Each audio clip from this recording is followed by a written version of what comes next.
All right, welcome back again, everybody. This time I'm joined by Daydreamin from Team Coast. Congratulations on your last win. And you guys really need a lot more of these wins looking towards the playoffs. Are you guys doing anything special? I think there's just something weird with our team where like we'll be in this weird slump, and then as soon as there's like a fire under our butts, we'll just kick it in gear and just like go really hard. And I think the wins will start rolling in. Is there anything special that you do when you are faced with something this important like playoffs coming up? We still, I mean, like before, even when we were losing, we were still training just as hard. And right now, it's just like there's just a little more sense of urgency, and we're just kind of just training harder and harder.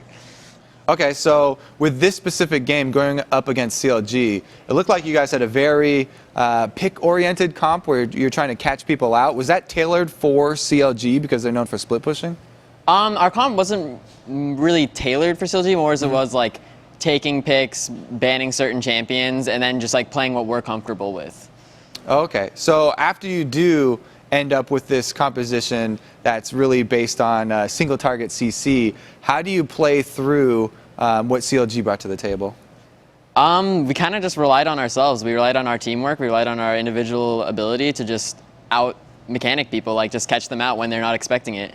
Okay, so specifically in the end game, when you're going against this team, even when you have a lead against a very hard to dive team, how do you finish out these games? It's really just a patience game, just denying their vision and have them make the first mistake. Because like if you're a losing team engaging into a winning team, you're almost certainly going to lose it. So that was just, we were just patiently waiting for the right moment to win the game.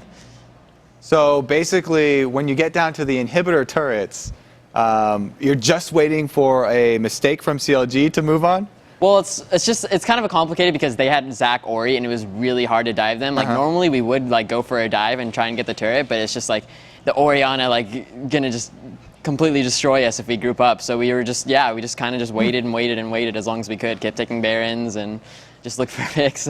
Okay, well, your patience paid off. Does your coach Elements help out? Is he more of an analyst coach or more of a personal coach for you guys? Honestly, he's kind of like a sixth member of the team. Like, he really contributes a lot. He analyzes all the games. He theory crafts with us. We all gather up and talk about our picks and our bans. He's an asset. Speaking of the picks and bans, Nami, which you just played, is becoming extremely popular recently. Can you talk to that point at all? I think it's just a thing where she was just kind of under the radar for a while. I always thought she was she had potential to be a very good support, and she just kept getting like small buffs, and then finally she just hit that threshold where she was just godlike. So would you say that is she any harder to learn than any other? Would it just take people time to recognize the buffs? Oh, definitely. Nami is a very steep learning curve because in lane, it's especially because if you miss your bubble, it's like Blitzcrank. Like they just having a key point to just go in on you, and you can't really do anything about it. So you have to be really good with your bubbles. All right. Well, speaking of the lane, you've had actually your most success versus this CLG duo lane than you have it against any other duo lane. Do you guys look for that duo lane matchup? Do you try and arrange it so you're going at double lift? I mean, that game we kind of knew they were going to 2v1, so we didn't really like look for it because we knew we could. We had a plan for the 2v1, so I mean, it's not really like a plan thing. We know certain duos are weaker than others, and then maybe we'll try and like go for the 2v2. But it just all depends on like what champion picks we have and whatnot.